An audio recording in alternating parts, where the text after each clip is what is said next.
Yeah, okay, thanks. Thanks for taking us fishing. That was so much fun. Okay, I'll see you later. Oh, hi. Hey, campers. Welcome to Camp Read a Lot. I'm Mrs. Hammock, and I'm so excited that you're here at camp with me. You know, camp is a time for learning and having fun. And at Camp Read a Lot, we're going to spend our days reading and talking, singing, learning, and enjoying all kinds of activities together that will help us become strong readers. So I am glad to see you. All right, hey parents, I have a tip for you. Maybe think about taking your family on a field trip. That's right, to your public library. And when you're there, you can get library cards for the whole family. It's a great, fun place that you can go and look for books for free. You can get library cards, make a plan to visit either once or twice a week so that you and your kids can check out new books. Many of our libraries have fun, free, or low-cost summer reading programs, and not just for kids, but for everyone. So why don't you check it out and see if a fun family field trip to the public library would work for you? I think you'll enjoy it. And remember, when kids don't read over the summer, they can slip back 2 years in progress, in their reading progress. We don't want that to happen. So try it out. See if you can find some fun at your public library. I know they will not let you down.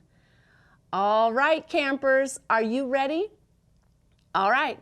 Hello, readers. Hello, writers. Hello, campers. I'm glad you're here today. Hello, readers. Hello, writers. Hello, campers. I'm glad you're here today. Let's get ready for our Camp Read a Lot pledge. Now remember, I'll say the words and you repeat after me. But first, get our salute ready. Here we go. On my honor, I will try my best to be kind to everyone, to have a smile on my face, and a song in my heart. Nicely done, campers. You are getting really good at our pledge. Today, I have a very fun rhyming game for us. We're going to train our ears for sound because that's something that helps us to grow into being strong readers and writers. And of course, we want to do both of those things. I took my friend Scooter. We went fishing this morning while the lake was beautiful and calm.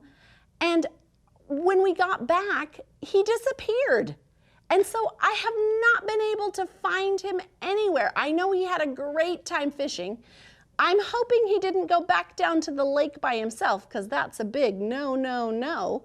So I was hoping maybe you could help me find him. Will you help? Great. Scooter, Scooter. Oh, I heard, did you hear that? Oh, I heard like a scratching and scuffling noise. It came from over by the tent. I'm gonna go over and see if he's there. Will you come with me? Okay, come on.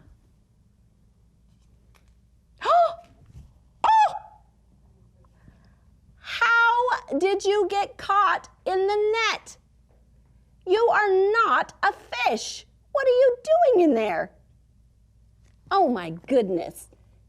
Okay, hold on. Oh my word. That was crazy. What happened? Oh, yeah, you can't do that. You can't use the net without a grown-up helping you. Yes, I know you're very, very strong, but look what happened. It fell on top of you and then you got stuck. Yes. Well, look, the campers are here. And they're ready to play our rhyming game. Are you ready? Okay. Should we go sit down? No. We're not having s'mores yet. Later. Come on. All right, friends. Campers, today we're going to play a rhyming game.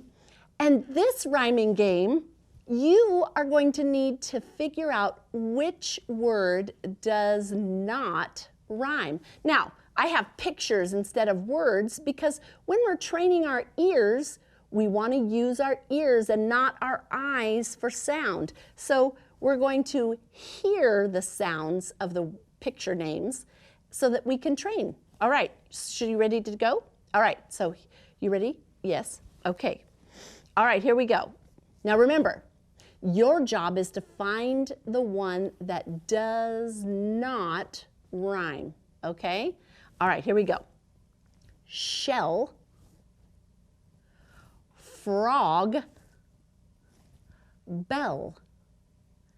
Did you hear it? Did you hear the rhyme? Shell, frog, bell. Which one does not rhyme? Do you know? You do? Oh, that's right. Good job. Very nice. Okay, what do you think? Yes, frog does not rhyme because shell and bell both end with L. Shell, bell, they both say L. Great job. All right, let's look at the next one, shall we? Here we go. Man, mouse, house. Man, mouse, house. What's that? Oh, you think these two go together, man and mouse, because they start the same? Oh, well, that's a good try. That's a good try. But remember, rhyming, they have to have the same ending sound, not the beginning sound, the same ending. So would man and mouse, do they have the same ending? No. How about mouse and house? Yes, great job. It's tricky, isn't it? Yeah, it's confusing sometimes. Mouse and house rhyme because they both say ouse. Let's look at our last one. Cat, hat, fan. Cat, hat, actually I said it backwards, hat, cat, fan. Right, they all say the ah sound, but is that what makes them rhyme? No, you're right. So which ones have the same ending sound? Cat and fan? Nope. Cat and hat. They both say at. Great job rhyming. Rhyming can be a little bit tricky, so that's why we need to practice and train our ears to hear the rhyme. Great job. You did good, buddy. All right, it's time for us to look at our catch of the day and then jump into our story. Are you ready? Oh, and this story is so good. I think you are going to love it. Are you ready to? Okay, you know where to go? All right, let's go. Get down here in your spot. Don't wander off, and definitely stay away from the net. All right, I have the word remarkable. Remarkable. Remarkable means wonderful or unusual, worth paying attention to. So if something is remarkable, it means we want to really pay attention to it. And I have stranded.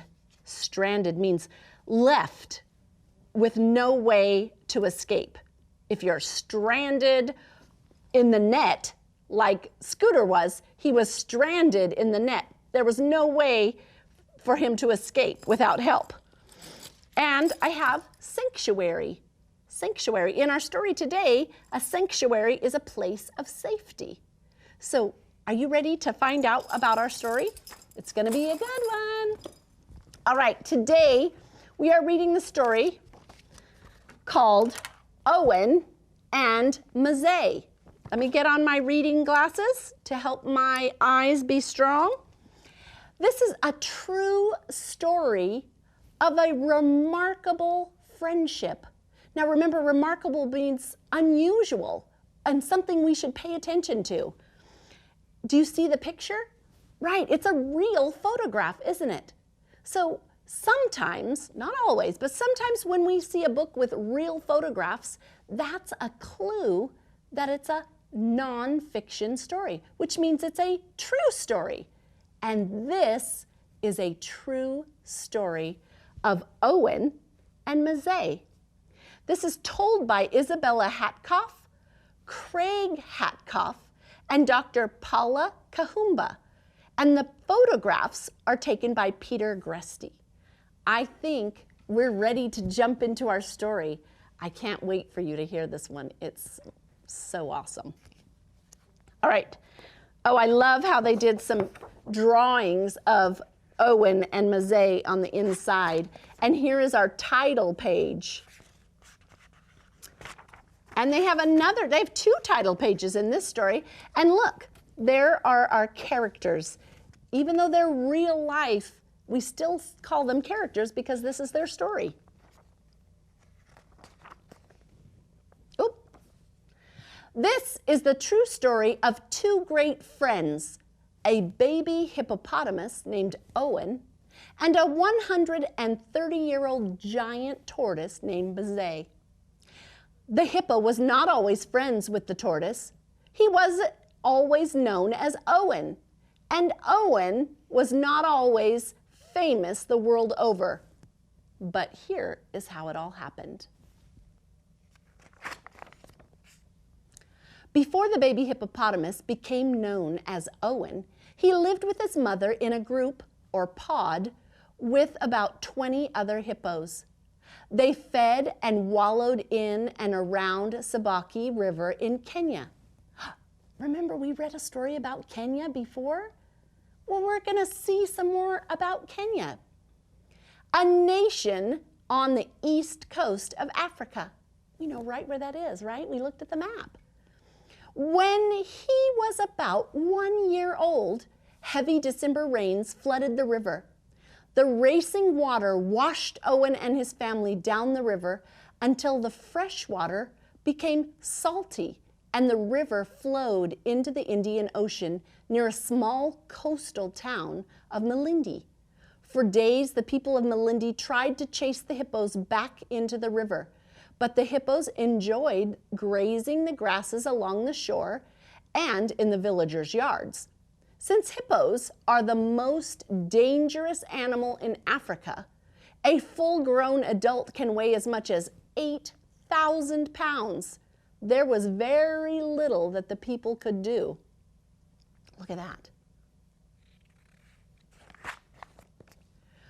On the morning of December 26, 2004, the sea suddenly rushed high onto the beaches and a surging waves pounded the shore. Many of the villagers' boats were damaged and many fishermen had to be rescued. Before long, the sea was calm again, but it was a frightening time for everybody. A day passed before anyone thought to check on the hippos. The villagers now saw only one hippopotamus in the sea. It was a baby without his mother, stranded on a sandy coral reef among the seagrass. Tired and frightened, he was unable to reach the shore on his own. Soon, hundreds of villagers and visitors were working together to help the young hippo. They knew that he would become sick if he stayed in the salty seawater for too long. They used ropes and boats, fishing nets, and even cars to try to rescue him and bring him to safety ashore. That would be scary, wouldn't it? So did you hear a fact about hippos? They have to live in fresh water, right? So he was not going to make it if he stayed in the salty water of the sea. It was soon clear that the rescue would not be easy. Though the hippo was only about 2 feet tall, he weighed a hefty 600 pounds, and he was slippery and strong. And the hippo was alarmed by all the human commotion. Angrily, he woke up through their nets and escaped through the ropes. Hours went by, and the anxious crowd of people who gathered to watch feared that the hippo would not be saved. Finally, with a stronger shark net, the rescuers were able to catch the hippo. A brave visitor named Owen Sobian tackled him, stopping him long enough to let others rescue the net or secure the net. That is why when it came time to choose a name for the hippo, it seemed only right to call him Owen. At last, the rescuers towed baby hippo toward land, and when they reached the shore, a loud and joyous cheer went up from the thousands of men, women, boys, and girls who had now crowded the beaches. Their happy cries could be heard almost a mile away. Wrapped in the net, Owen was hoisted into the back of a pickup truck and brought to a shady spot.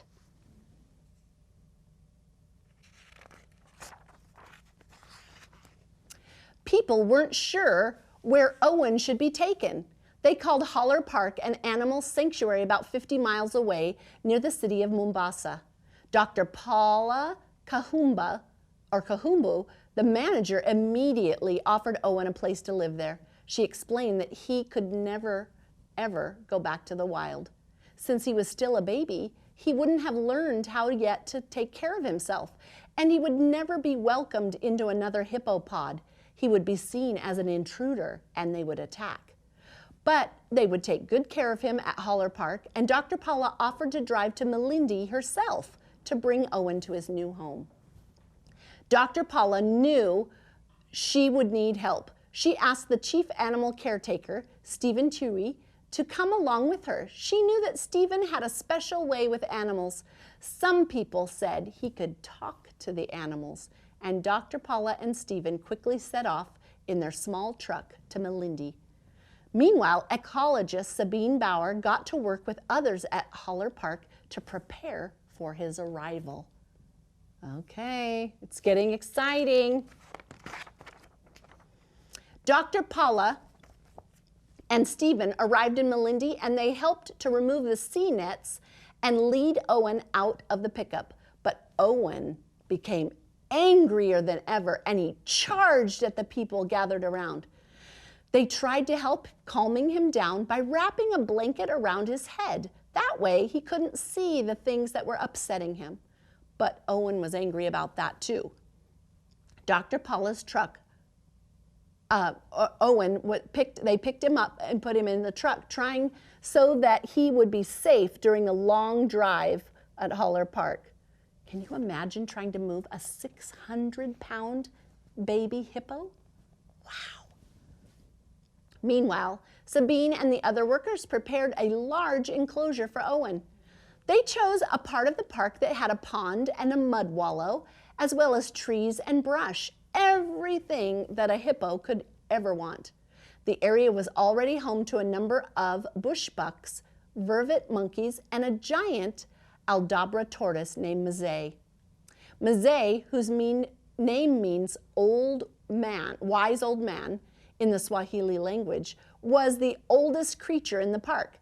He was about 130 years of age. He had been seen alive since before Stephen's great-grandmother was born.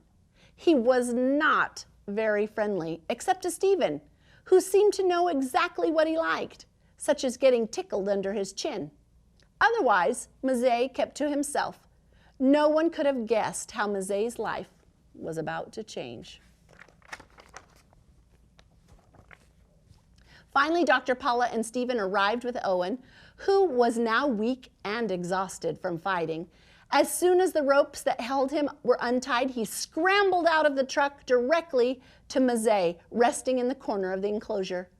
Owen crouched behind Mzee, the way that baby hippos often hide behind their mothers for protection.